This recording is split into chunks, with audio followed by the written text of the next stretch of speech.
Welcome aspirants. मैं आपका भाई और मित्र आप सभी का अपने इस प्लेटफॉर्म पर स्वागत करता हूं।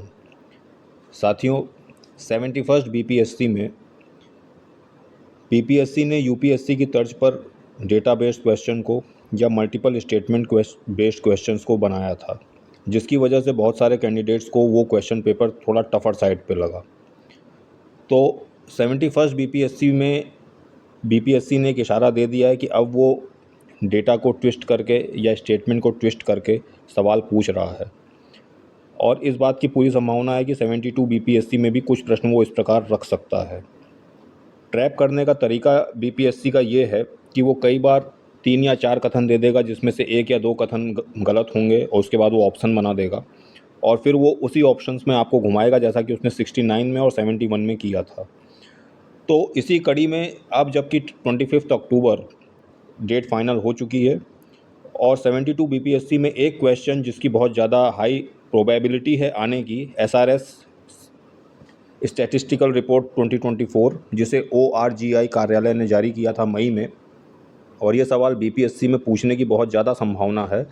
उस सवाल के माध्यम से मैं आपको उस रिपोर्ट के माध्यम से अभी मैं कुछ सवाल बनाकर आपको दिखाऊंगा।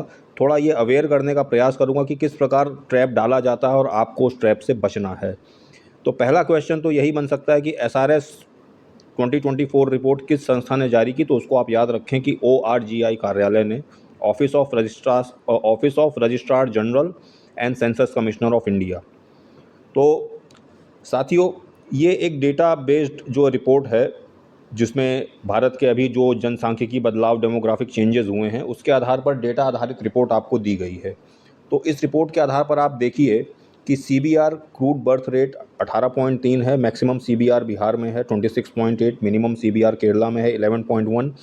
क्रूड डेथ रेट इंडिया में 6.4 है। इन्फेंट मोर्टेलिटी रेट एक बड़ा डेटा है जो आपसे अक्सर पूछा जाता है, 2024 में 24 है।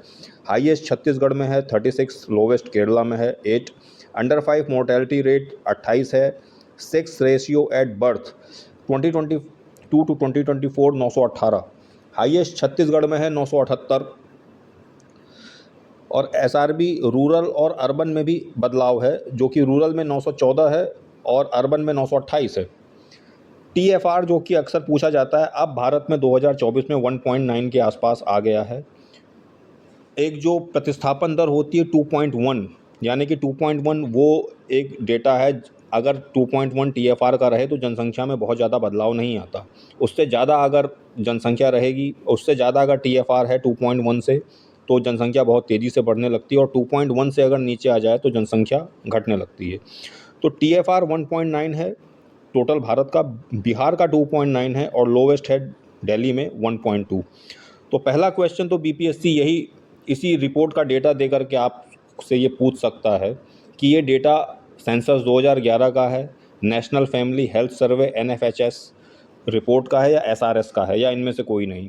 तो इस डेटा को जब आप याद कर लें तो ये दिमाग में बैठा लें कि एसआरएस रिपोर्ट 2024, जो कि मई 2026 में ओआरजीआई कार्यालय द्वारा जारी की गई थी, ये उसका डेटा है। अब साथियों, कुछ सवालों के माध्यम से जो ट्रैप डाला जाता है बीपीएससी द्वारा, और ये एक ऐसा रिपोर्ट है जिसकी 72 बीपीएससी में पूछे जाने की संभावना 99.99% है, क्योंकि 71st बीपीएससी ने भी उसने डेटा आधारित मल्टीपल स्टेटमेंट बेस्ड क्वेश्चन पूछे थे। तो अब मैं ज़रा कुछ सवालों की तरफ आपका ध्यान लेकर के जाना चाहता हूँ। ज़रा देखें आप ज़रा कुछ सवाल। इसमें जो पहला क्वेश्चन ऊपर दिया गया है कि भारत का क्रूड बर्थ रेट 20 से कम है, ठीक है। बिहार का सीबीआर राष्ट्रीय औसत से अधिक है, केरल का सीबीआर राष्ट्रीय औसत से अधिक है। तो जब आप ये डेटा देखेंगे तो भारत का सीबीआर 20 से कम है, लेकिन भारत का सीबीआर 18.3 है। तो पहला स्टेटमेंट सही है। बिहार का सीबीआर राष्ट्रीय औसत से अधिक है, बिहार का सीबीआर 26.8 है, जो कि सही है। केरल का सीबीआर राष्ट्रीय औसत से अधिक है, लेकिन अगर आप केरला का देखें तो वो 11.1 है और राष्ट्रीय औसत 18.3। तो अब जब आप ऑप्शन देखते हैं तो ऑप्शन 1 और 2, यानी कि केवल 1 और 2, तो ये ऐसा ट्रैप था जिसमें, खैर ये तो आसान सवाल था क्योंकि सबको पता है कि केरल जो है जनसांख्यिकी रूप से सबसे बेहतर प्रदर्शन करने वालों में से है, एक राज्य है। तो इसमें ज़्यादा लोगों को समस्या नहीं होगी। अगर किसी को केरल का सीबीआर राष्ट्रीय औसत से अधिक है दिख रहा है स्टेटमेंट में, अगर उसको इतना पता है कि केरल सामाजिक आर्थिक संकेतकों पर, सोशियो इकोनॉमिक इंडिकेटर्स पर बहुत अच्छा परफॉर्म करता है, तो वो ऑप्शन 3 को तो वैसे ही वो ऑड कर देगा और 1 और 2 ही मानेगा। तो पहला ट्रैप तो ये है जो कि क्वेश्चन नंबर 17 के माध्यम से आपने समझा। अब क्वेश्चन नंबर 2 जो कि इसमें क्वेश्चन नंबर 18 पर दिया हुआ है, भारत का TFR प्रतिस्थापन दर 2.1 से नीचे है। तो आपको पता चल गया है कि SRS रिपोर्ट ने 1.9 दिया हुआ है, तो स्टेटमेंट नंबर 1 सही है। बिहार का TFR 3 से अधिक है। और स्टेटमेंट नंबर 3, दिल्ली का TFR भारत में न्यूनतम है। तो अब आप देखें कि दिल्ली का TFR भारत में न्यूनतम है, जो कि सही है, जो कि 1.2 के आसपास है। बिहार का TFR 3 से अधिक है, नहीं, बिहार का TFR 2.9 है। तो अब इसमें डी ऑप्शन 1, 2, 3, क्योंकि 2 स्टेटमेंट आपका गलत है, इसकी वजह से ऑप्शन सी और ऑप्शन डी वैसे ही माइनस हो जाएगा और ऑप्शन ए और ऑप्शन बी केवल बचेगा। अब आप अगला क्वेश्चन देखें कि भारत का IMR 24 है, छत्तीसगढ़ का IMR भारत में सर्वाधिक है, केरल का IMR राष्ट्रीय औसत से अधिक है। अब जैसा कि मैंने पहले भी आपको बताया था कि केरल सोशियो इकोनॉमिक इंडिकेटर से बहुत अच्छा परफॉर्म करता है, तो स्टेटमेंट नंबर 3 गलत हो गया, क्योंकि केरल का अगर आप IMR देखेंगे तो वो 8 है। छत्तीसगढ़ का IMR भारत में सर्वाधिक है, जो कि सही स्टेटमेंट है, छत्तीसगढ़ का 36 है। और भारत का IMR यानी कि इन्फेंट मोर्टेलिटी रेट 24 है, वो भी स्टेटमेंट सही है, तो इसका आंसर भी 1 और 2 हो जाएगा।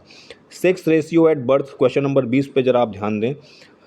सेक्स रेशियो एट बर्थ के संबंध में निम्नलिखित कथनों पर विचार कीजिए। भारत का SRB 918 है, जो कि आप रिपोर्ट के माध्यम से देख सकते हैं कि भारत का जो SRB है इस समय, sex ratio at birth E number वाले पॉइंट पर, वो 918 है। हाईएस्ट छत्तीसगढ़ में है 978, और SRB रूरल और अर्बन में 914 और 928 है। तो अब आप देखें क्वेश्चन नंबर 20 पे, भारत का SRB 918 है, जो कि एक सही स्टेटमेंट है। शहरी SRB ग्रामीण SRB से अधिक है, जो कि सही है। छत्तीसगढ़ का SRB राष्ट्रीय औसत से कम है, नहीं, छत्तीसगढ़ का SRB राष्ट्रीय औसत से कम नहीं है, क्योंकि छत्तीसगढ़ का SRB 978 है, जो कि राष्ट्रीय औसत 918 से बहुत अधिक है। क्वेश्चन नंबर 5 में जोड़े बनाने वाला एक सवाल है। बिहार उच्चतम CBR, केरल न्यूनतम IMR, दिल्ली न्यूनतम TFR, छत्तीसगढ़ उच्चतम SRB, ये चारों ही ऑप्शन करेक्ट हैं, तो इसलिए इसका विकल्प डी हो जाएगा। और क्वेश्चन नंबर 6 में भी डेटाबेस क्वेश्चन है कि U5MR इस समय भारत में 28 चल रहा है, IMR infant mortality rate Bharat में 24 है, और क्रूड डेथ रेट 6.4 है। तो अब इन सवालों के माध्यम से आपने देख लिया, जैसा कि सवाल नंबर 2 अगर आप फिर से देखें, भारत का TFR 2.1 से नीचे है, बिहार का TFR 3 से अधिक है। यहाँ पर ट्रैप है, क्योंकि बिहार का TFR 3 से अधिक नहीं है बल्कि 3 से कम है। तो इसी प्रकार वो ट्रैप डाल करके उसने 71st और 69 BPSC में लोगों को फंसाया था। लेकिन कुछ लोग जो कि कुछ बातों को लेकर अवेयर होते हैं, जैसे कि मैंने पहले क्वेश्चन में आपको बताया कि केरल का CBR राष्ट्रीय औसत से अधिक है, जिस बच्चे को ये पता होगा कि ये स्टेटमेंट गलत होने की संभावना बहुत ज़्यादा है, क्योंकि Kerala is one of the best performer in socio economic indicators, तो वो इस क्वेश्चन को सही कर ले जाएगा, भले ही उसको ये डेटा ना पता हो, भले ही उसको केवल बिहार का पता हो। तो साथियों, ये कुछ ऐसे ट्रैप्स होते हैं जो BPSC डालता रहा है, जिसकी वजह से पेपर कई बार टफ़र साइड पे अपीयर होता है। लेकिन जो बच्चे ठीक ठाक तैयारी कर लेते हैं और मेंटली एग्जामिनेशन हॉल में थोड़ा अवेयर रहते हैं, वो उस ट्रैप से बाहर निकल करके भी सवालों को सही हल कर लेते हैं। अब जबकि 25 अक्टूबर डेट फाइनल आ गई है, मैं उम्मीद करता हूं कि मेरे सभी साथी जो मुझे सुन रहे हैं या मुझे देखते हैं, सुनते हैं, वो जो मुझसे जुड़े हुए हैं, आप सभी एग्ज़ाम में अच्छा परफॉर्म करें, प्री क्वालिफाई करें और मेंस लिखें, ऐसी मैं कामना करता हूं। मिलते रहेंगे, फिर मिलेंगे किसी दिलचस्प क्वेश्चन के साथ, किसी दिलचस्प जानकारी के साथ। तब तक के लिए विदा लेता हूं। धन्यवाद।